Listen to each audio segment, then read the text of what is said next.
வேறு வழி இல்லாமல் அவங்க சொல்கிறதுக்கெல்லாம் கீழ்ப்படிய வேண்டிய ஒரு நிர்பந்தத்தில் இருக்கும். நீங்கள் உங்கள் தனி ஜபங்களில் ஞாபகம் வரும்போதெல்லாம் நம்ம அஜ்மான் சர்ச்சுக்காக நமக்கென்று ஒரு தனி இடம் கிடைத்து நிரந்தரமாக நம்ம அதில் ஆராதிக்கத்தக்கதாய் கர்த்தர் அனுகிரகம் செய்யும்படியாய் ஜெபிக்கும்படியாய் கேட்டுக்கொள்கிறேன். அறிவிப்பாக அடுத்த வாரம் நமக்கு கம்யூனியன் சர்வீஸ் உண்டு. இன்றைய தினத்தில் தம்பி ஜானிக்கும் வார்த்தைக்கு நேராக நம்ம கடந்து சொல்லுவோம். யாக்கோபு என்னும் சிறுபூச்சி.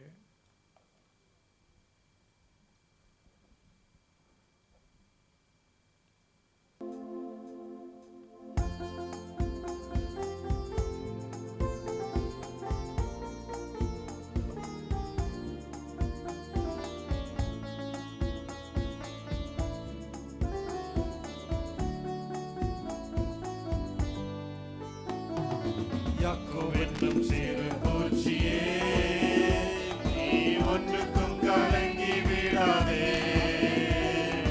இஸ்ரவேலின் சிறு கூட்டமே, நீ எதற்கும் பயந்து விடாதே. யாக்கோபென்னும் சிறு பூச்சியே, நீ ஒன்றுக்கும் கலங்கி விடாதே. இஸ்ரவேலின் சிறு கூட்டமே, பயந்து விடாதே.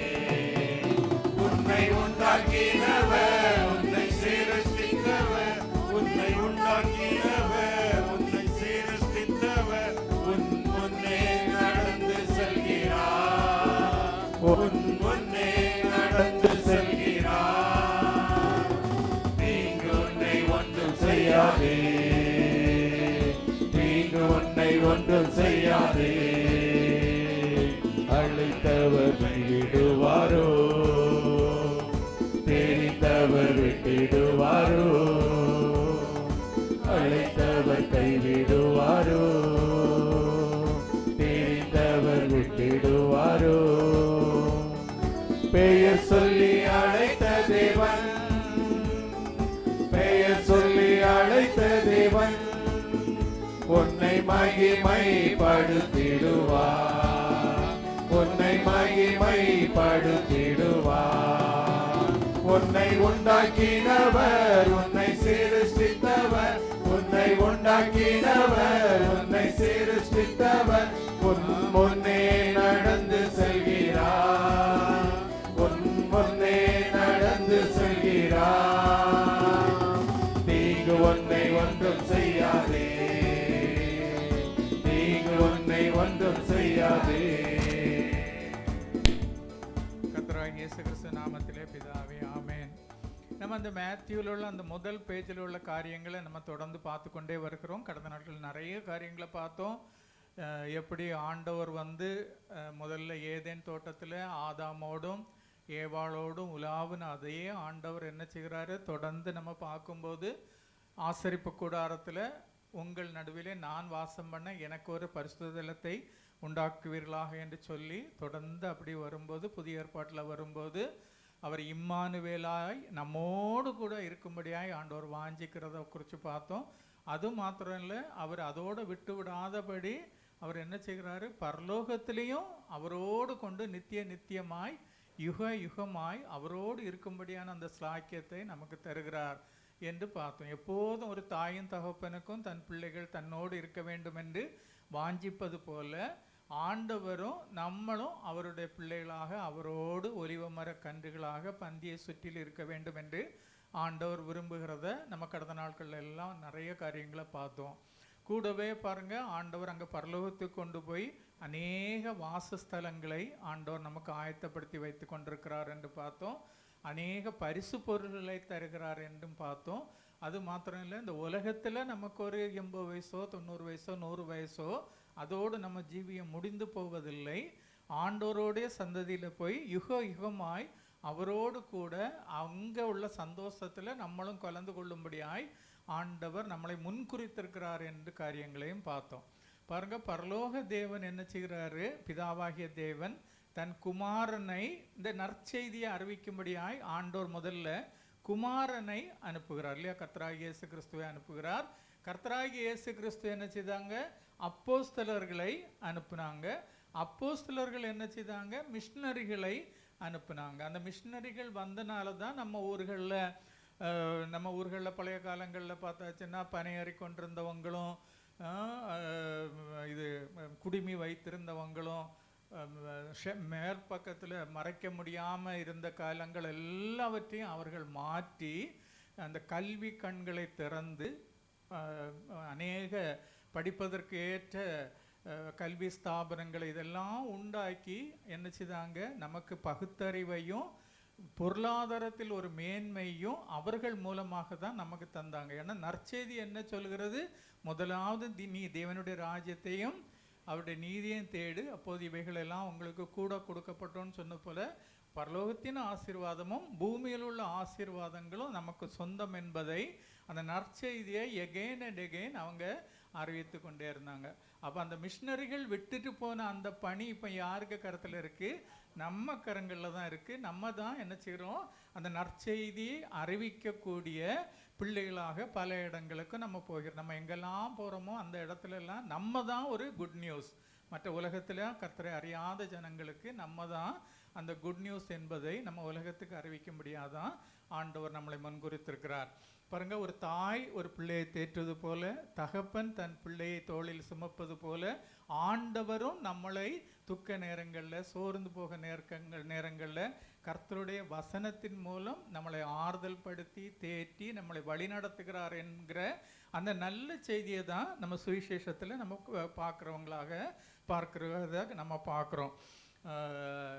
அது மாத்திரம் இல்லை, பாருங்கள், நம்ம இந்த கர்த்தருடைய வார்த்தையை நம்ம அதிகமாக கேட்கும்போது பாருங்கள், ஆண்டவருடைய அந்த மெல்லிய சத்தத்தை நம்ம ஒவ்வொரு தடவை இப்படி கூடும்போதும் நமக்கு ஆராதனைக்கு வர்றதுக்கு முன்னாலே வீட்டிலேருந்து புறப்படும் போதே மனசுக்குள்ளே ஆண்டவரே இந்த நாளில் நான் ஆண்டவருடைய அந்த மெல்லிய சத்தத்தை கேட்கணும், மெல்லிய தொடுதலை நான் உணர வேண்டும். நம்ம எங்கேயோ இருந்தோம், ஆனாலும் கடந்த நாட்களில் நம்ம பார்த்தது போல் பாருங்கள், ஒரு கல் கூட்டத்துக்குள்ளே கிடந்தோம், அதுலேருந்து ஒரு கல்லை எடுத்து ஆண்டவர் தலையாணியாக மாற்றி இல்லையா, அதுக்கு பிறகு அவருடைய வாசஸ்தலமாக கடைசியில் நம்மளை கொண்டு மாற்றுவதாக நம்ம கடந்த நாட்களில் பார்த்தோம். அதே மாதிரி தான் பாருங்கள், உலகத்தில் அநேக நேரங்களில் என்ன செய்யுது, எசபேலின் சத்தம் நமக்கு பெருசாக இருக்குது. நம்ம ஆண்டவருடைய பிள்ளைகள் தான், ஆண்டவருக்காக ஓடுகிறோம், ஆண்டவருக்காக உற்சாகமாக பாடுகிறோம், தேவ சமூகத்தில் இருக்கிறோம், எல்லாம் செய்கிறோம். ஆனாலும் சில நேரங்களில் நம்மளை விட மேலான சக்திகள் பாருங்கள், எலியா தீர்க்கதரிசி அவ்வளவு வல்லமையாக ஊழியம் செய்தான். ஆனாலும் எசபேல் என்ன சொல்கிறா, நாளைக்கு இந்த நேரத்தில் உன் தலை உனக்கு உன் உடம்புல உன் தலையாக இருக்காதுன்னு சொன்ன உடனே அவனுடைய அவ்வளவும் போய் சோர்ந்து போய் சூர செடிக்கு அடியில் போய் படுக்கக்கூடிய ஒரு நிலைமை அவனுக்கு வருகிறது இல்லையா. பாருங்கள், அப்போ மனுஷருடைய எல்லாருடைய வாழ்க்கையிலும் இப்படிப்பட்ட சூழ்நிலைகள் வரும். எவ்வளவு பெரிய பரிசுத்தவானாக இருந்தாலும் சரி, எவ்வளோ வரம்பெற்ற ஆட்களாக இருந்தாலும் சரி, சில நேரங்களில் நம்மளை அறியாமல் இப்படிப்பட்ட சூழ்நிலைகள், அந்த எசபேலின் ஆவி, அந்த அதிகாரத்தில் இருக்கக்கூடியவங்க, நம்மளை விட பெரியவங்க இப்படி நம்மளை பயமுறுத்தக்கூடிய காரியங்கள், நான் உன்னை விட்டு வச்சுருக்கேன், நான் மூட்டை பூச்சை மாதிரி உன்னை நசுக்க என்னால் முடியும்னு நம்மளை பயமுறுத்தக்கூடிய காரியங்கள் நிறைய நேரங்களில் வரும். ஆனால் அநேக ஆனால் அன்னைக்கு எலியாவை உற்சாகப்படுத்தினது என்னது, ஒரு பக்கத்தில் எசபேலின் சத்தம் கேட்குது காதில் முழங்கிட்டு, இன்னொரு பக்கத்தில் பாருங்கள், அவன் சூரச்செடியின் கீழே இருக்கும்போது தூதன் போய் தட்டி எழுப்பி, பயப்படாதே, நீ பண்ண வேண்டிய பிரயாணம் இன்னும் நிறைய இருக்குப்பா, உனக்கிட்டு தந்த ஊழியத்தை நான் உன்னை கொண்டே செய்து முடிப்பேன் என்று சொல்கிறார் இல்லையா.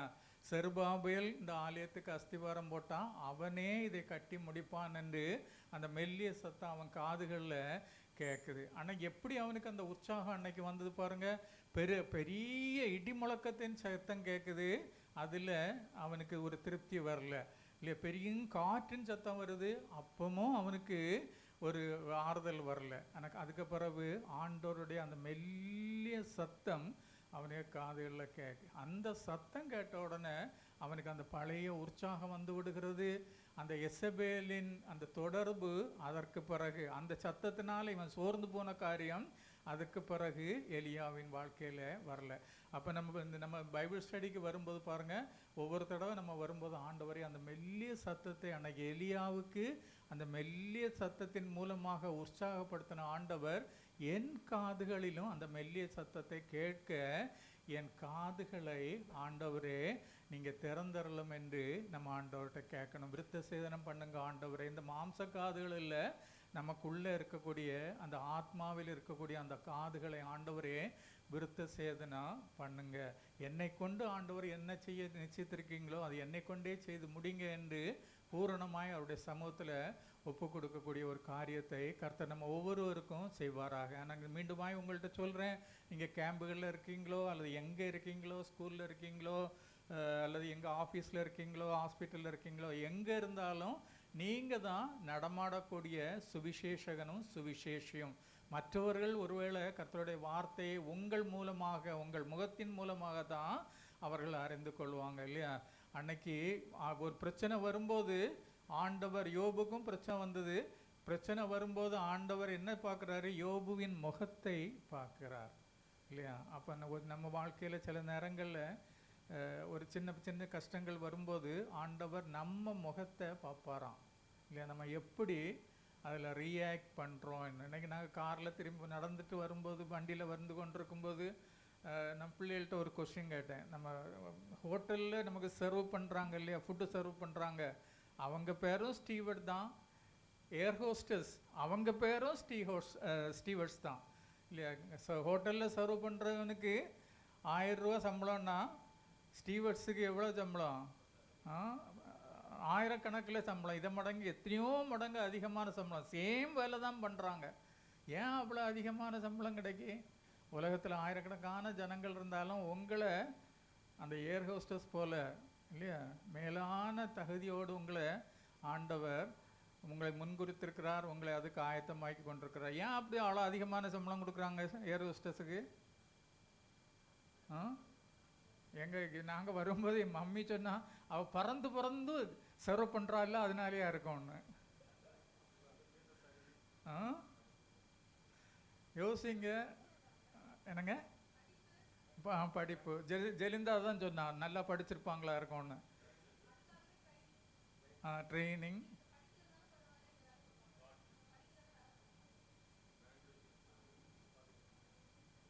நீங்கள் சொல்லுவதெல்லாம் சரிதான், ஆனால் அந்த மெயினாக உள்ள காரியம் வேறு. ஓகே, திங்க் பண்ணுங்க. ரொம்ப என்னமோ சின்ன பிள்ளைகளை கரெக்டாக சொல்லிடுவாங்க தம்பிமார். ரிஸ்க்கு. ஜோஷுவா பாதி வந்துட்டான். என்னம்மா? ஹேண்டில் பண்ண தெரியணும். அவனும் கிட்டத்தட்ட வந்துட்டான் பாதி கிணறுக்கு.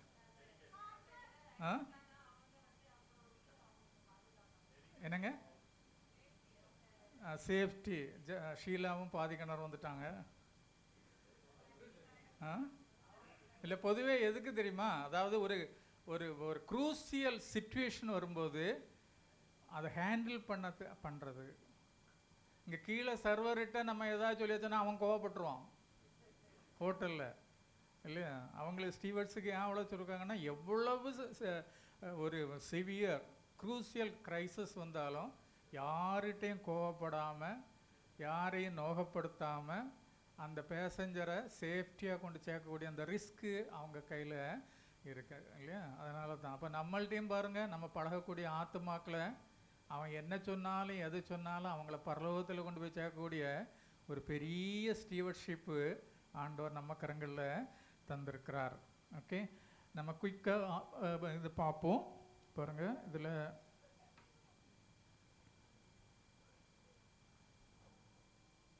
போடுங்க. இல்லை, இதில் மேத்யூவில் நம்ம நிறைய தடவை பார்த்துட்டோம். The book starts to prove Jesus is the royal line of King David. எதனால திரும்பி திரும்பி திரும்பி ஆண்டவர் வந்து அந்த இதில் நம்ம இந்த நிறைய தடவை இந்த காரியத்தை பார்த்தோம் பாருங்கள். மேத்யூவில் சொல்லும்போது ஆபிரகாமிலிருந்து தொடங்கி ஜீசஸ் வர வருகிறது. அதே இது லூக்கில் வரும்போது அது எங்கே வர போது பாருங்கள், ஆதாம் கர்த்தரிடத்திலிருந்து ஆதாம் உண்டானவன் என்று சொல்லக்கூடிய அளவுக்கு இல்லையா? ஆதாம் நம்ம பைபிளில் வாசிக்கிறோம், மேத்யூவில் வாசிக்கிறோம். ஆபிரகாமிலிருந்து 14 தலைமுறை டேவிட் வரைக்கும், டேவிட்லேருந்து அந்த 14 தலைமுறை அந்த பாபிலோனுக்கு போனதும், பாபிலோனில் திரும்பி வர கர்த்தராகிய இயேசு கிறிஸ்து வரைக்கும் 14 தலைமுறைன்னு. ஆனால் அது ஆபிரகாமுக்கு முன்னால் 21 தலைமுறை இருக்குது இல்லையா? அப்போ கர்த்தருடைய வார்த்தை வந்து 100% உண்மை என்பதை நமக்கு சொல்லி தருவதற்காக. நம்ம ஊர்ல எல்லாம் ஆதார் கார்டில் பாருங்க என்ன எழுதியிருக்காங்க. இப்போ எனக்கு ஆதார் கார்டில் ஆல்வின் மகன் ஆல்வின் சந்திரான்னு எழுதியிருக்காங்க. அப்போ உங்கள் ஒவ்வொருத்தருக்கு பேர்லேயும் உங்கள் அப்பா பேர் இருக்கும். ஒரு ஜென்யூனிட்டி, அது ஒரு உண்மைத்தன்மையை எடுத்துரைக்கிறதுக்கு பாருங்க. அப்போ வேதத்தில் பாருங்க எத்தனை தலைமுறை, 62 தலைமுறைக்கு முன்னால் உள்ள காரியங்களை கன்ஃபார்ம் பண்ணுது. இது 100% அது ரியல், கட்டுக்கதை அல்ல என்பதை நிரூபிக்கும்படியாக தான் அந்த ஆண்டவர் இவ்வளவு தெளிவாக கர்த்தருடைய தேவதாசர்கள் மூலமாக, மேத்யூ மூலமாக, லூக் மூலமாக இதை எழுதி வைத்திருக்கிறாங்க. அதே மாதிரி பாருங்க இன்னொரு காரியம் மத்தேயுல நம்ம அடிக்கடி பார்க்கறது வந்து a frequent expression comes 32 times in Matthew, kingdom of heaven. தேவனுடைய ராஜ்யம் என்பது திரும்ப திரும்ப திரும்ப 32 தடவை இந்த ஒரு புஸ்தகத்தில் மாத்திரம் வருகிறது. பாருங்க, Jesus and John the Baptist preached and prepared the way for the repent the kingdom of heaven is in hand. Kingdom of heaven not yet come. பாருங்க, அவங்க யோவான் ஸ்நாபகனும் இயேசுசாமியும் முதல்ல இருந்தே சொல்லிட்டு வந்தது என்னது? மனம் திரும்புங்கள், பரலோக ராஜ்யம் சமீபமாக இருக்கிறது. அந்த பரலோக ராஜ்யத்தை குறித்து திருப்பி திருப்பி திருப்பி 32 தடவை மத்தேயுல மாத்திரம் சொல்லுகிறத நம்ம பார்க்குறோம். அப்போ அந்த கர்த்தராகிய இயேசு கிறிஸ்துவின் காலம் வரைக்கும் பரலோக ராஜ்யம் வரவில்லை. அதுக்கு பிறகுதான் அந்த கிங்டம் ஆஃப் ஹெவன் வருகிறது. அது எப்போ வந்தது? இப்போ பரலோக ராஜ்யம் பூமியிலே இறங்கி வந்து விட்டது. எப்போ வந்தது? அது பெந்தேகோஸ்தே நாளில் அது பூமியிலே இறங்கி வந்ததாக பார்க்குறோம் இல்லையா?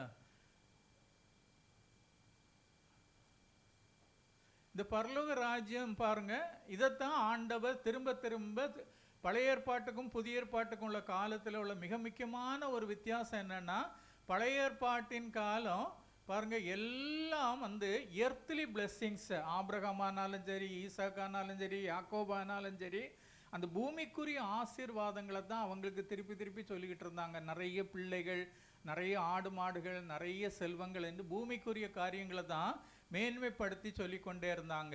Related to the earthly things and plenty of earthly privileges and blessings. This is the basic difference between old and new covenants. பழைய ஏற்பாட்டில் வந்து பாருங்க எல்லாம் பூமிக்குரிய ஆசீர்வாதங்கள், பூமிக்குரிய நிறைய குழந்தைகள், நிறைய ஆப்பர்ச்சுனிட்டிஸ், நிறைய காரியங்கள் எல்லாமே பூமிக்கு அடுத்ததாகவே தான் காணப்பட்டதே தவிர, புதிய ஏற்பாட்டில் மத்தேயுல வரும்போது தான் முதல் தடவையாக அந்த பரலோக ராஜ்யத்தை குறித்த அந்த காரியத்தை ஆண்டவர் நமக்கு சொல்லுகிறத பார்க்குறோம். யோவான் ஸ்நானகனும் அதை வலியுறுத்தி சொல்லுகிறான். கர்த்தராகிய இயேசு கிறிஸ்துவும் அப்போஸ்தலர் எல்லாருமே அந்த பரலோக ராஜ்யத்தை குறித்து திரும்ப திரும்ப சொல்லுகிறத பார்க்குறோம். If we do not understand the difference between old covenant and new covenant, we will go back and live an old covenant life. That's why we could hear many messages based on Old Testament promises by big preachers even today. இப்போ உலகத்திலையும் பாருங்க, நம்ம பார்க்கும்போது பாருங்க எல்லா பெரிய ஊழியக்காரங்களும் எதைத்தான் base பண்ணி சொல்றாங்க? உலகத்தின் ஆசீர்வாதங்களை தான். ஒவ்வொரு மாசமும் முதல் நாளில் அவங்க ஒரு இந்த மாதத்தின் ஆசீர்வாத செய்தி சொல்லி வாக்குத்தத்த செய்தின்னு சொல்லுகிறது எல்லாமே இதத்தை குறித்து தான் சொல்கிறாங்க. அந்த உலகத்தின் ஆசீர்வாதங்களை பேஸ் பண்ணி தான் சொல்கிறாங்க இல்லையா? அதைத்தான் பாருங்க. ஆனால் வேதம் நேர ஆப்போசிட்டாட்டாக்கும் இருக்குது. இந்த உலகத்தில் இப்போ நிறைய உலக பிரகாரமான ஊழியக்காரங்க சொல்கிறதுக்கும் வேதம் கற்று தருகிறதுக்கும் ஒரு என்டையர் வித்தியாசம் காணப்படுகிறது இல்லையா? ஆனால் பாருங்க, இந்த new கவர்னன்ட் when we seek the kingdom of heaven, earthly blessings are given as bonus. நம்ம வந்து புதிய ஏற்பாட்டின் காலத்தில் தேவனுடைய ராஜ்யத்தை, தேவனுடைய ஆசீர்வாதத்தை நம்ம வாஞ்சிக்கும் போது பாருங்க, பூமிக்குரிய ஆசீர்வாதங்கள் எல்லாம் நமக்கு போனஸாக, எக்ஸ்ட்ராவாக, கூடையாக ஆண்டவர் தருவதை அது வாக்கு தத்தமாக சொல்லப்பட்டுகிறது. இந்த understanding will help us to overcome lot of deception in Christendom today. இந்த பாருங்க, உலகத்தில் இப்போ உலக பிரகாரமாக நம்ம பார்க்கும்போது பாருங்க, பெரிய பெரிய ஊழியக்காரங்கள்லாம் செய்யக்கூடிய மிகப்பெரிய ஒரு வல்லமையான செயல் என்று அவங்க சொல்கிறது பாருங்க, உலக பிரகாரமான ஆசீர்வாதம், சரீர சுகம், இது எல்லாம் நமக்கு தேவையாக தான் இருக்கிறது. எல்லாருக்கும் அது தேவை. ஆனால் அதையே முக்கியப்படுத்தி விட்டுட்டு பாருங்க, பரலோக ராஜ்யத்தின் காரியங்களை அவங்க பின்னால தள்ளிடுறாங்க. இயேசு சுவாமியை பின்னால தள்ளிட்டு ஊழியக்காரங்க முன்னால வந்துடுறாங்க, ஒர்ஷிப் லீடர்ஸ் முன்னால வந்துடுறாங்க, இயேசு சாமி பின்னால தள்ளப்படுறாங்க. பரலோக ராஜ்யமும் இந்த காரியங்கள் எல்லாம் பின்னால தள்ளப்பட்டு போகிறது. ஊழியக்காரங்களுக்கு என்ன செய்கிறாங்க, கிறிஸ்தவர்கள் வந்து அள்ளி அள்ளி காணிக்கைகளை கொண்டு கொடுக்குறாங்க. அவங்க அவங்களுடைய சிங்காசனங்களை கட்டி கொண்டிருக்காங்களே தவிர தேவராஜ்யம் கட்டப்படுகிறதா என்று கேட்கும்போது ஒரு பெரிய கொஸ்டின் மார்க்காகவே கிறிஸ்தவத்தில் இன்று நடந்து கொண்டே இருக்கிறது. பழைய காலங்கள்லாம் பார்த்தாச்சுன்னா மிஷினரிகளை அனுப்பக்கூடிய காரியங்கள் மிக அதிகமாக காணப்பட்டது. இப்போ அது குறைந்து இப்போ என்ன செய்யுது, ஊழியர்கள் வளர்கிறத நம்ம பார்க்குறோம். ஊழியர்கள் வளரலன்னு சொல்ல முடியாது. நல்ல செழிப்பாட்டு இல்லையா, ரொம்ப ஆசீர்வாதமாக ஃப்ளைட்டில் போகிறாங்க, ஃப்ளைட்டில் வராங்க, ரொம்ப நல்லா இருக்காங்க இல்லையா. வாக்கு தத்தங்கள்லாம் அவங்க வாழ்க்கையில் தான் நடக்குதே தவிர சபை மக்கள் வாழ்க்கையிலோ விசுவாசிகள் வாழ்க்கையிலோ ஒன்றும் ஒரு பெரிய மாறுதல்கள் உண்டான மாதிரி ஒன்றுமே தெரியல. காரணம் என்னென்னா, வேதத்தை அவங்க சரியாக புரிந்து கொள்ளாமல் எல்லா பெரிய ஊழியக்காரங்களும் என்ன செய்யாங்க, வேதத்தில் பழைய ஏற்பாட்டின் ஆசீர்வாதங்களுக்காக சொல்லப்பட்ட எல்லா அந்த ஆசீர்வாத வசனங்களை எடுத்து இவங்க கொடுக்குற மாதிரி எங்கள் மூலமாக என்று சொல்லி அந்த காரியங்களை செய்வதை நம்ம கண்ணு காண பார்த்து கொண்டே இருக்கோம். நிறைய நேரங்களில் அது ஒரு பெரிய கொஸ்டின் மார்க்காகவே தான் காணப்படுகிறதாக இருக்கிறது.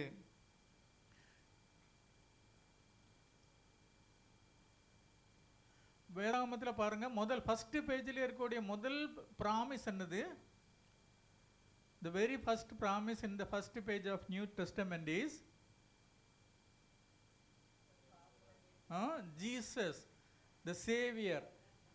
அவள் ஒரு குமாரனை பெறுவாள், அவருக்கு இயேசு என்று பெயரிடுவாயாக, ஏனெனில் அவர் தமது ஜனங்களின் பாவங்களை நீக்கி ரட்சிப்பார் இல்லையா. அவருக்கு நம்ம வேதத்தில் பார்க்கும்போது மேசியா என்று சொல்லப்படுகிறது. மேசியாவை எல்லாரும் நம்புறாங்க. ஈவன் பாருங்க, யூதர்களும் மேசியாவை நம்புறாங்க. என்ன மேசியாவை நம்புறாங்க? ஒரு மேசியா வருவார், அவர் யோசேப்பின் குமாரனாகிய மேசியா வரக்கூடிய மேசியாவுக்கு வழியை ஆயத்தம் பண்ணுவார் என்று நம்புகிறார்களே தவிர கர்த்தராகிய இயேசு கிறிஸ்து மேசியா என்று நம்புவதில் அவங்களுக்கு பெரிய கொஸ்டின் மார்க்கு இந்த காலத்தில் வரைக்கும் இப்போதும் அது காணப்பட்டு கொண்டே இருக்கிறது. முஸ்லீம்ஸும் என்ன செய்கிறாங்க, மேசியா என்று நம்புகிறாங்க. எப்படி நம்ம சொல்லுகிற இந்த மேசியா என்ற அர்த்தத்தில் அல்ல, அவர் ஒரு பிரவாஜகன் அல்லது ஒரு ப்ராஃபெட்டுங்கிற அளவில் அவங்க நம்புகிறாங்களே தவிர அவர் ரட்சகர் என்று நம்புறதில்லை. ஆனால் வேதாகமத்தின் அந்த முதல் பேஜிலே என்ன எழுதப்பட்டிருக்கிறது? அவர் ரட்சகர் என்று எழுதப்பட்டிருக்கிறது இல்லையா. மத்தேயு 1 21 எல்லாருக்கும் பைகாட்டாக தெரிஞ்ச ஒரு வசனம். அவருக்கு இயேசு என்று பெயரிடுவாயாக, ஏனெனில் அவர் தம ஜனங்களின் பாவங்களை நீக்கி ரட்சிப்பார். பாருங்க, என்னதெல்லாம் ஆண்டவர் ரட்சிப்பாராம் இல்லையா. ஜீசஸ்ன்னா என்ன அர்த்தம்? சேவியர். சேவ்னா எதுல இருந்து அவர் ரட்சிக்கிறாரு? பாவத்திலிருந்து, உலகத்திலிருந்து, நரக தண்டனையில இருந்து. Not only forgiving us from our sin but delivering us from the power of sin in our life. பாவத்தின் வல்லமையில் இருந்து, பாவத்தின் அந்த கொடூரத்திலிருந்து அவர் நம்மளை ரட்சிக்கிறவராக காணப்படுகிறார். அதனால தான் பரமண்டல ஜபத்தில் ஆண்டவர் சொல்லி தரும்போது பாருங்க, பரமண்டல ஜபத்தை சொல்லி பாருங்க. பரமண்டலங்கள் இருக்க எங்கள் பிதாவே தப்படுவதாக, நம்முடைய ராஜ்யம் வருவதாக, பூமியிலும் செய்யப்படுவதாக, எங்களுக்கு வேண்டிய ஆகாரத்தை எங்களுக்கு தாரும், எங்கள் கடனாளிகளுக்கு மன்னிக்கிறது போல எங்கள் பாவ கடன்களை மன்னியும், அடுத்தபடி சோதனைக்கு உட்படாதபடிக்கு தீமை என்று ரட்சித்து கொள்ளும். அந்த பாட்டு ரொம்ப ரொம்ப ரொம்ப ரொம்ப ரொம்ப முக்கியம். அதாவது விடுதலை மட்டும் இல்லை, அதுக்கு அடுத்த ஸ்டேஜ் வருது பார்த்தீங்களா இல்லையா. இப்போ நம்ம ஆலயத்தில் இருக்கும்போது பாவம் மன்னிப்புக்காக நம்ம ஆண்டவர்கிட்ட கேட்குறோம், பாவத்தை மன்னின்னு இருக்கோம். சோதனை எங்கே வருது? சர்வீஸை விட்டு வெளியே போன உடனே இல்லையா. அடுத்த 7 நாளும் சோதனை தான் இல்லையா. அந்த சோதனையின் வல்லமையிலிருந்து விடுவிக்க. அதனால தான் ஆண்டவர் delivers from the power of sin. அது ரொம்ப ரொம்ப முக்கியம். மூணாவது முக்கியமான காரணம் பாருங்க, எங்கள் forgive us our sins deliverance from the power of sin. மூணாவது seeking the kingdom of heaven. நம்ம இதை மறந்தே போயிடுவோம் இல்லையா? பரமனில் ஜெபம் பண்ணுவோம், எங்கள் பாவங்களை மன்னிங்கன்னு கேட்போம், பாவத்தின் வல்லமையிலிருந்து எங்களை விடுவிங்கிற அந்த இது நம்ம வாயால் பரமனில் ஜெபத்தில் சொல்லுவோமே தவிர அந்த டெலிவரன்ஸுக்காக நம்ம என்ன பிரயாசப்படுகிறோம் இல்லையா? அது ஒரு பெரிய கொஸ்டின் மார்க் இல்லையா? தம்பிமார் அதிகமாக முக்கியமாக தம் வாலிப பிராயத்தில் இருக்கக்கூடிய பிள்ளைகள் இல்லையா? சோதனை யாருக்கெல்லாம் வரும்? எல்லாருக்கும் வரும். மரிக்கிறது வரைக்கும் சோதனை வரும். அப்போ மரிக்கிறது வரைக்கும் அந்த பவர் ஆஃப் சின்லேருந்து நமக்கு டெலிவரன்ஸு வேணும். வாலிப தம்பிமாருக்கு மட்டும் இல்லை, கல்யாணம் ஆனவங்களுக்கும் வரும், வயசானவங்களுக்கும் வரும், எல்லாருக்கும் அந்த பவர் ஆஃப் சின் அந்த அந்த அந்த அந்த அதன் வல்லமை மிக பயங்கரமானது இல்லையா? அதுலேருந்து தப்பிக்கிறதுக்கு ஆண்டவருடைய துணை இல்லாமல் நடக்கவே நடக்காது. அது மாத்திரம் இல்லை பாருங்க, seeking the kingdom of heaven. நம்ம எப்பவும் நம்ம என்ன கிங்டம் ஆஃப் இந்த பரலோகத்தின் ராஜ்யத்தை நம்ம தேடுகிறோமா இல்லையா?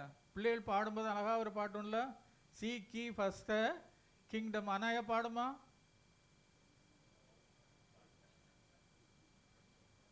அவ வேற லோகத்தில் தான் இருப்பா.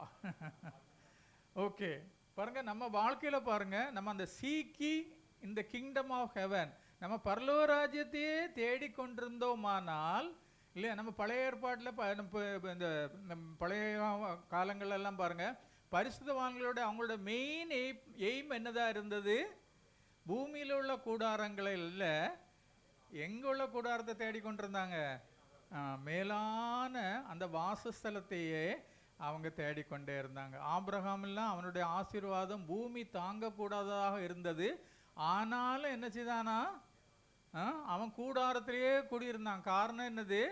அந்த மேலான ராஜ்யத்துக்காக எப்போதும் அவனுடைய எய்மெல்லாம் என்னது? நான் எப்படியாவது எங்கள் அப்பாவோட போய் பரலோக ராஜ்யத்தில் அங்கே அவரோடு நான் ஐக்கியமாக இருக்கணும், அவரோடு உலாவணும், அந்த ஆசை தான் அவங்களுக்கு மேலாக இருந்ததே தவிர பூமிக்குரிய காரியங்களில் அவங்க அவ்வளவு முக்கியத்துவம் கொடுத்ததாக எபிரேயர் 11 அதிகாரம் வாஸ்தவம் முழுவதும் அதை குறித்து தான், விசுவாச வீரர்களை குறித்து சொல்லப்பட்டிருக்கிறது. அப்போ இதெல்லாம் இந்த மத்தேயு முதல் இதுலேயே வந்துடுது அந்த ஃபஸ்ட்டு பேஜில்.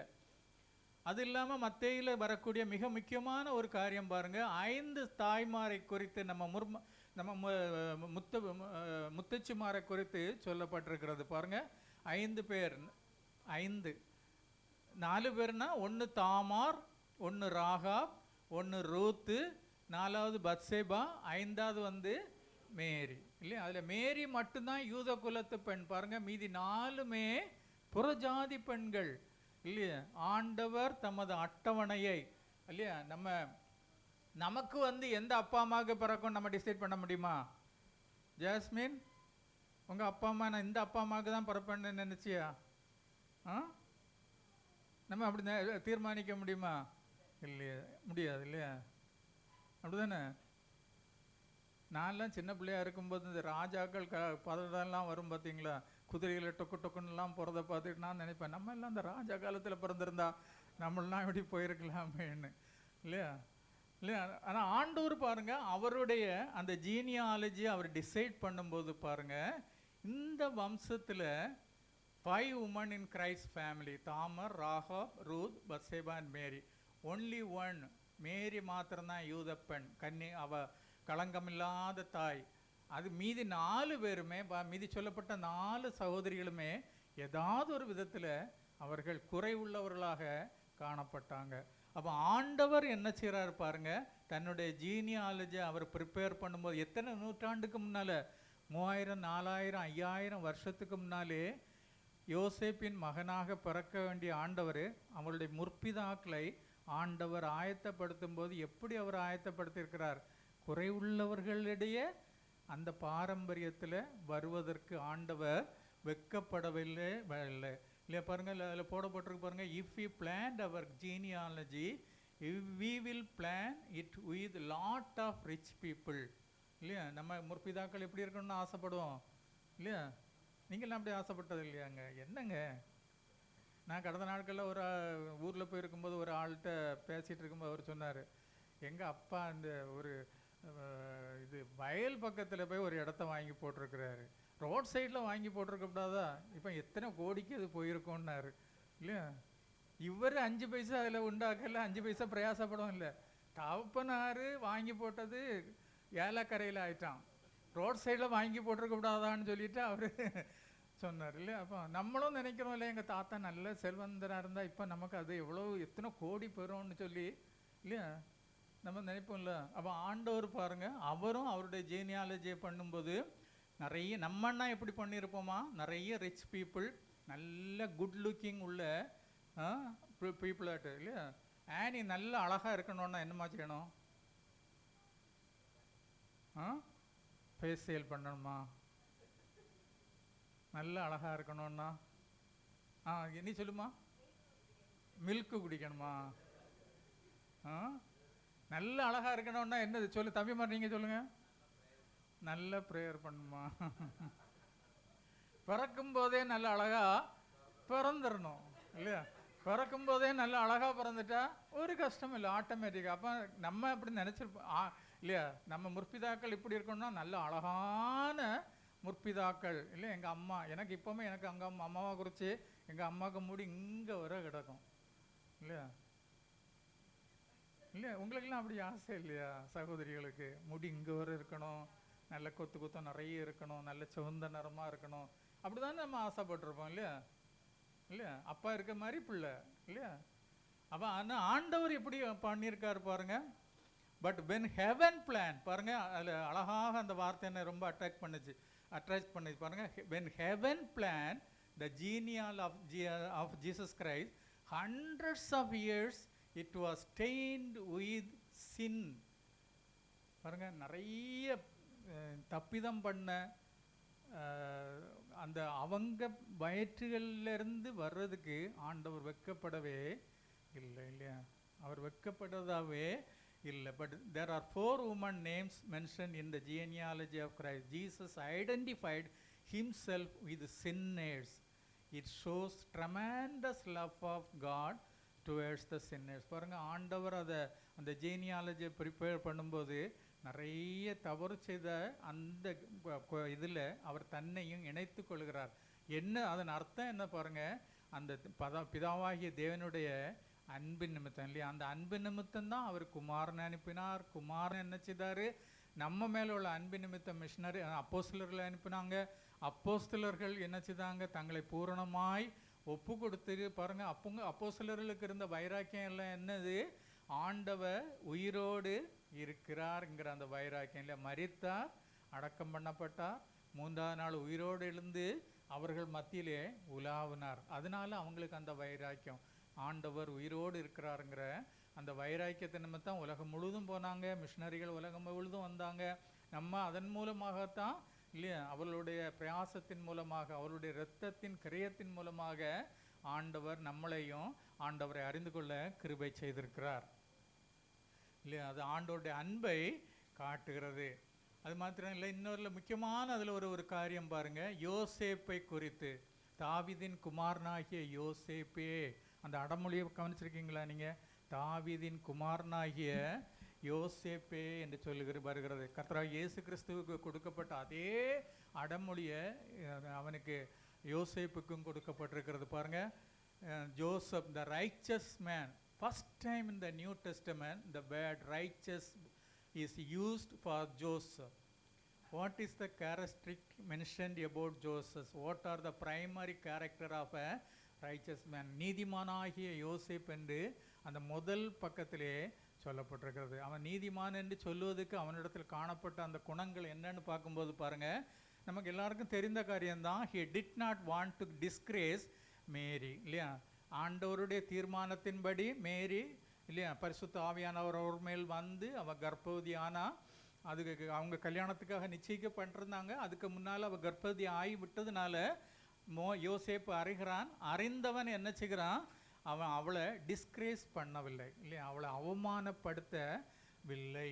அப்போ ஒரு நீதிமானுக்குள்ள மிக முக்கியமான ஒரு குணம் பாருங்க, அவன் ஒரு நாளும் தன்னுடைய மனைவியோ அல்லது தன்னுடைய உடன் சகோதரனையோ அவமானத்துக்கு எதுவாக வழி நடத்துவதே இல்லை. ரெண்டாவது பாருங்க, he did not want to expose the sin of other people இல்லையா? மற்றவர்களுடைய பாவத்தை வெளிப்படுத்த அவன் விரும்பவே இல்லை. இல்லையா, நம்ம கணவன் மனைவிக்கு இடையில், குடும்பத்தில் இல்லை, சகோதரர்களுக்கு இடையில், ஊழியர்களுக்கு இடையில், இல்லையா, பெரிய பெரிய ஊழியர்களுக்கு இடையில் பாருங்கள், உடனே என்ன செய்கிறாங்க, அடுத்த ஊழியர்களை எவ்வளவு பகிரங்கமாக குற்றப்படுத்துகிறார்கள். அது எல்லாம் இப்போ பாருங்கள், யூடியூப்லையும் ஃபேஸ்புக்கிலும் யாருடைய நாமம் தூசிக்கப்படுகிறது?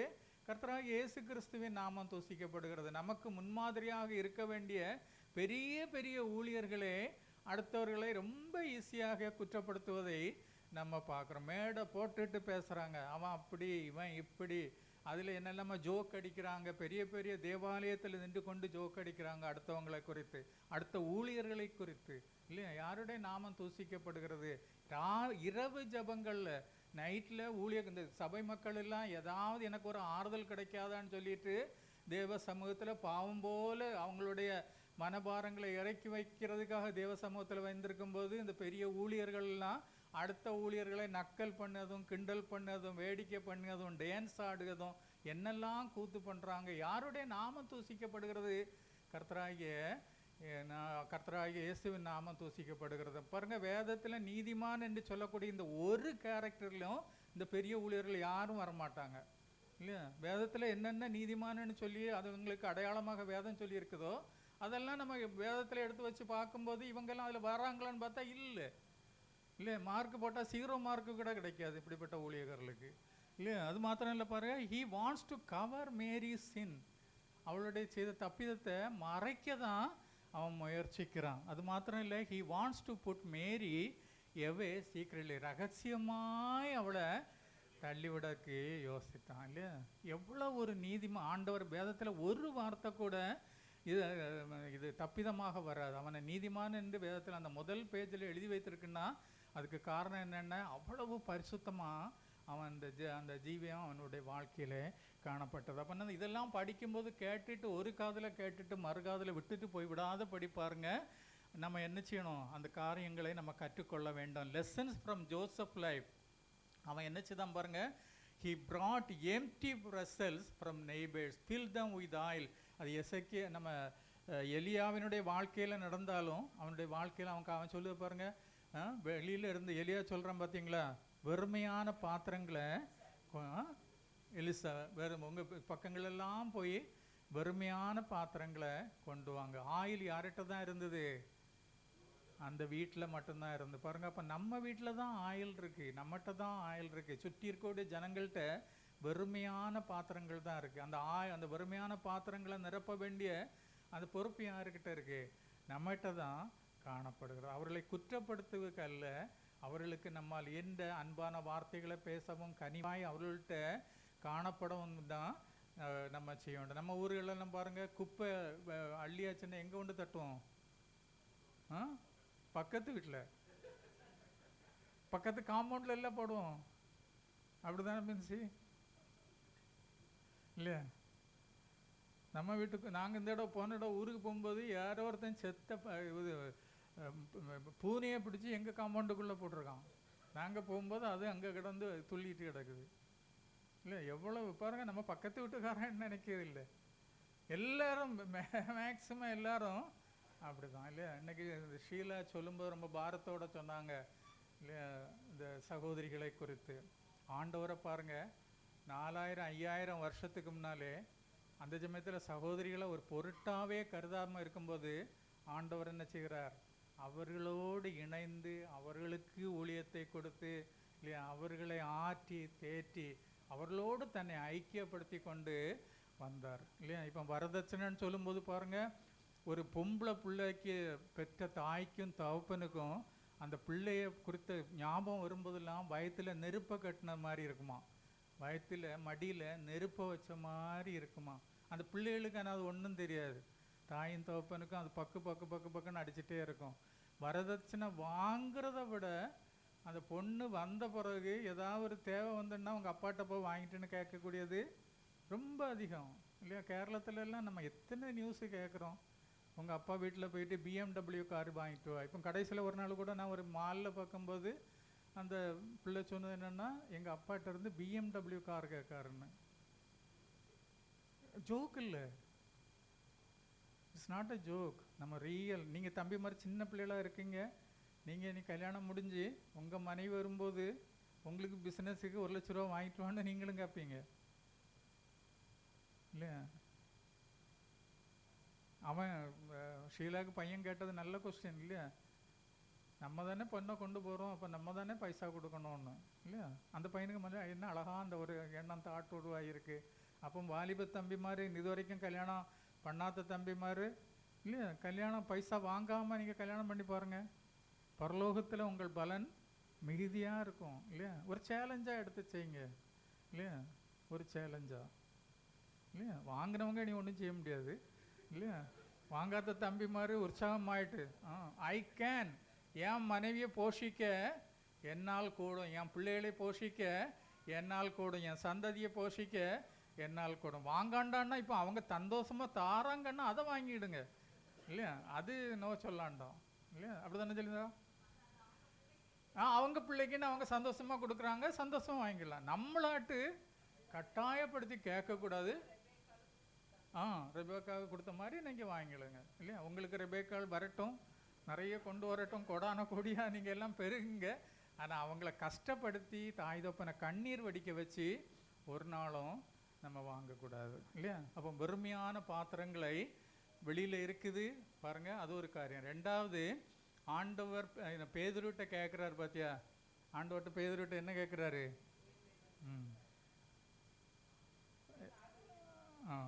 அருள் தம்பி சொல்லுப்பா, ஆண்டவர் பேதுருட்ட என்ன கேட்டார்? இல்லை அதுக்கு முன்னால் நீ என்னை நேசிக்கிறாயா? அவன் ஆமான்னு சொன்னோன்னா ஆண்டவர் என்ன சொல்லுவார்? ஆடுகளை மேய்ப்பாயா. அது மாட்டம் இல்லை, நீ இளவயதாக இருக்கும்போது உன் இஷ்டப்படி நடந்த, நீ முதிர் வயதாக இருக்கும்போது உன் அறையை வேற ஒருத்தன் கட்டுவான் இல்லையா? நம்ம ஆண்டவரை நேசிக்கிறோன்னா நமக்கு இருக்க வேண்டிய ஒரு மிக முக்கியமான வேதத்தின்படி சொல்லக்கூடிய காரியம் பாருங்க, அது வரைக்கும் ஐ ஐ ஐ மை விஷ் இல்லையா, மை வில் என்று இருக்கக்கூடியது எல்லாம் போய் சித்தம் தேவா என் பாக்கியம் என்று மாறிவிடும் இல்லையா? அப்போ நம்ம ஆண்டவரை நான் நேசிக்கேன்னு சொல்லும்போது இல்லையா, இது நம்ம மனசில், ஆள் மனசில் நான் ஆண்டோடைய சித்தத்தை செய்யக்கூடிய மகனாக காணப்பட வேண்டும் இல்லையா? Feet my sheep. யோசேப்பு பாருங்க, அவன் he helping others to win இல்லையா? இந்த லாஸ்ட் படம் பாருங்க, he helping others to win. அவன் என்ன செய்தான்? யோசேப்பு செய்ததெல்லாம் மேரி ஜெயிக்கும்படியாய் மேரிக்காக பிரயாசப்பட்டான் இல்லையா? அந்த குழந்தைக்கு, அவனுடைய குழந்தைக்கு பேர் போடுறதுக்கு அவனுக்கு தகுதி இல்லை, அவனுடைய ஆண்டவர் அந்த தகுதியை கொடுக்கல இல்லையா? இயேசுன்னு யார் பேர் போட்டா? கவனிக்கிறீங்களா? முடிச்சிருவோம். பரலோகம் பெயர் போட்டது இல்லையா? இல்லையா? ராத்திரியாக தூக்கிட்டு எகிப்துக்கு ஓடுன்னு சொன்னால் எகிப்துக்கு ஓடுறான். அங்கேருந்து திருப்பி இங்கே வந்து நாசரேத்துக்கு வான்னா அங்கேருந்து நாசரேத்துக்கு வரான் பாருங்கள். அப்போ ஆண்டவருடைய பிள்ளைகள் இருக்க வேண்டிய முக்கியமான ஒரு குணம், நான் மட்டும் இல்லை, I should help others to win இல்லையா? அந்த படத்தில் பாருங்கள், அந்த ஹெல்பிங் அதர்ஸ் இல்லையா? இதை படிச்சுட்டு இருக்கும்போது ஒரு ஜோக்கு வந்தது. எப்படின்னா, ஒரு பிள்ளைகள் 3 பிள்ளைகள் ஒரே டேபிளில் இருந்து எக்ஸாம் எழுதியிருக்காங்க. ஒரு பிள்ளை எத்தனை மார்க் கிடச்சுன்னா 50க்கு 11.5, பக்கத்தில் இருந்த பிள்ளைக்கும் 11.5. அவன் அவர் கேட்காரு, நீ அவ்வளோ காப்பி அடித்து எழுதுனியான்னு. ஆமான்னு. அவன் 3வது பிள்ளைகிட்ட கேட்காரு, நீயும் காப்பி அடித்து எழுதுனியா? ஆமாம். உனக்கு எத்தனை மார்க் தெரியுமா? 0. காரணம் என்னென்னா, இது 2 மேக்ஸ் குரூப்பு, அது வேற குரூப்பு. அவள் காப்பி அடிக்கும்போது இதே மாதிரியே பார்த்து காப்பி அடிச்சிட்டா இல்லையா? பாருங்கள், நான் அப்போ நம்ம ஒரு முதல் பிள்ளைக்கு நல்ல ஒரு நம்ம இது இருந்திருக்குது. என் ஃப்ரெண்டும் பாஸ் ஆகிட்டு போட்டுன்னு பேப்பரை காட்டியிருக்கா இல்லையா? அப்போ நம்ம கிறிஸ்துவ ஜீவியத்தில் பாருங்கள், நம்ம என்ன செய்யணும்? நம்ம எல்லாரும் ஜெயிக்கணும். நானும் ஜெயமாய் வெற்றி பெறணும், பக்கத்தில் இருக்கவனும் எப்படியாவது அவனும் ஜெயிக்க வேண்டும், அவனும் ஓட்டத்தை ஓடி முடிக்க கர்த்தர் அனுகிரகம் பண்ண வேண்டும் என்று இப்போ பார்க்குறோம் பாருங்கள். நம்ம இப்போ இவ்வளோ நாளும் நம்ம அந்த மேத்யூவில் உள்ள அந்த முதல் பேஜில் உள்ள நிறைய காரியங்களை பார்த்தோம்.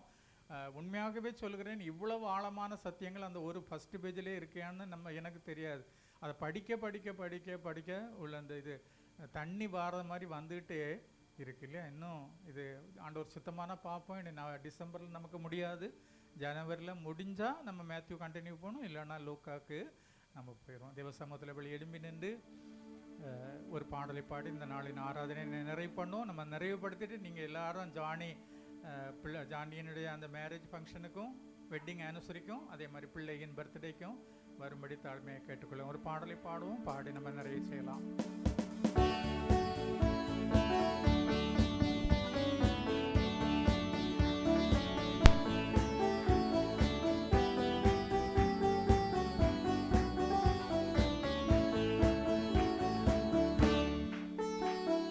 கீதம் கீதம் ஜெய ஜெய கீதம் கை கொட்டி பாடிடுவோம். இயேசுராஜன் உயிர்த்தெழுந்தார், அல்லேலூயா ஜெயம் என்று ஆர்ப்பரிப்போம். ராஜன் உயிர்த்தெழுந்தார், அல்லேலூயா ஜெயம் என்று ஆர்ப்பரிப்போம். பாரதோ கல்லறை மூடின பெருமை புரண்டோடுது பார், அங்கு போட்ட முத்திரை காவல் நிற்கும்.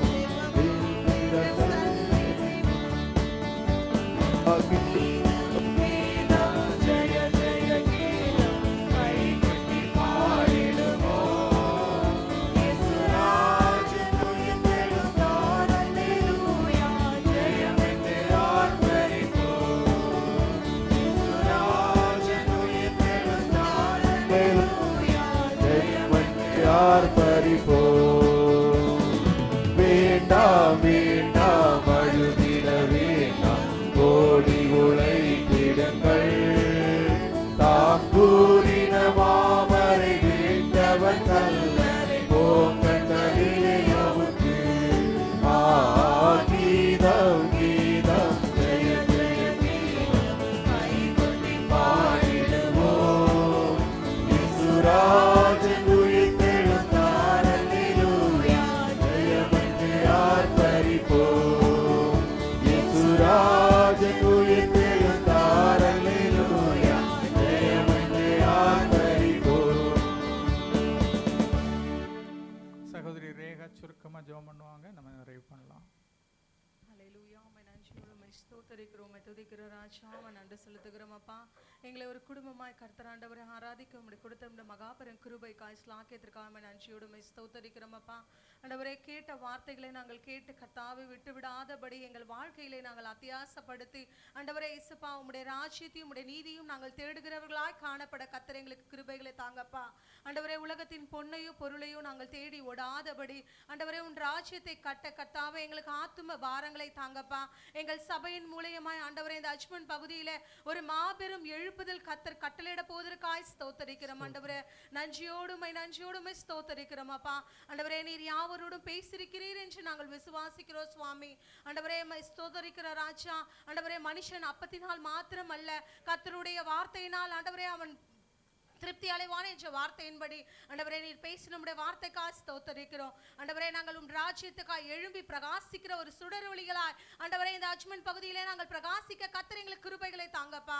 எங்கள் வாழ்க்கையிலும் நாங்கள் ஆண்டவரே இயேசுப்பா உம்மை பிரதிபலிக்கிறவர்களாய் ஆண்டவரே எங்களை காண்கிறவர்கள் உம்மை காண கர்த்தர் எங்களுக்கு கிருபைகளை தாங்கப்பா. நன்றியோடுமை ஸ்தோத்திரிக்கிற ராஜா. தொடக்கம் முதல் முடிவு வரைக்கும் உம்முடைய பிரசன்னம் எங்களோடு இருந்ததுக்காய் ஸ்தோத்திரிக்கிறோம் ஆண்டவரே. வந்தவர்கள் வந்தவண்ணமாய் செல்லாதபடி ஆண்டவரே உம்முடைய வார்த்தையினால் கர்த்தர் ஆண்டவரே திருப்தியாக்கினதற்காய் மை ஸ்தோத்திரிக்கிற ராஜா. ஆண்டவரே, ஆறுதலையும் தேறுதலையும் கர்த்தர் கொடுத்ததற்காய் மை கொடா கொடி நன்றி ஆண்டவரே. எல்லாவற்றையும் உம்முடைய கரத்திலே ஒப்பு கொடுக்கிறோம் அப்பா. மீட்பர் இயேசு கிறிஸ்துவின் நாமத்தினாலே ஜெபத்தை ஜெயம் எடுக்கிறோம் எங்கள் ஜீவனுள்ள நல்ல பிதாவே, ஆமென். கர்த்தர் உன்னை ஆசீர்வதித்து உன்னை காக்க கடவர். கர்த்தர் தம்முடைய முகத்தை உன்மேல் பிரகாசிக்க பண்ணி உன்மேல் கிருபையாய் இருக்க கடவர். கர்த்தர் தம்முடைய முகத்தை உன்மேல் பிரசன்னமாக்கி உனக்கு சமாதானம் கட்டளையிட கடவர். ஆமென். பரமண்டலங்களில் இருக்கிற எங்கள் பிதாவே, உம்முடைய நாமம் பரிசுத்தப்படுவதாக, உம்முடைய ராஜ்யம் வருவதாக, உம்முடைய சித்தம் பரலோகத்திலே செய்கிறது போல பூலோகத்திலும் செய்யப்படுவதாக. எங்களுக்கு வேண்டிய ஆகாரத்தை எங்களுக்கு தார். எங்கள் கடனாளிகளுக்கு நாங்கள் மன்னிக்கிறது போல எங்கள் பாவ கடன்களை மன்னியும். எங்களை சோதனைக்கு உட்பட பண்ணாமல் தீமை நிறுத்திக்கொள்ளும். ராஜ்யமும் வல்லமையும் மகிமையும் என்னென்றைக்கும் உடையகளே. ஆமென். நம்முடைய கர்த்தராகிய இயேசு கிறிஸ்துவினுடைய கிருபையும் பிதாவாகிய தேவனுடைய அன்பும் பரிசுத்த ஆவியானவருடைய அந்யோன்ய ஐக்கியம் வழிநடத்தலும் பாதுகாப்பும் நம்மோடும் ஆண்டவர் நமக்கு கிருபையாய் தந்த நமது பிள்ளைகள், பேரப்பிள்ளைகள், தலைமுறைகள், சகல பரிசுத்தவான்கள், சபை மக்கள் எல்லாரோடும் என்னென்னும் தங்கியிருப்பதாக. ஆமென். சமாதானத்தோடு போய் வாருங்கள். கர்த்தர் தாமே உங்களை ஆசீர்வதிப்பாராக. என் ஆத்துமாவே கர்த்தரை ஸ்தோத்திரி, என் முழு உள்ளமையோட பரிசுநாமத்தை ஸ்தோத்திரி. என் ஆத்துமாவே கர்த்தரை ஸ்தோத்திரி, கர்த்தர் செய்த சகல பொருளை மறவாதே. ஆமென். ஆமென். எல்லாரும் ஜானியினுடைய அந்த பர்த்டேயில் கலந்து கொள்ள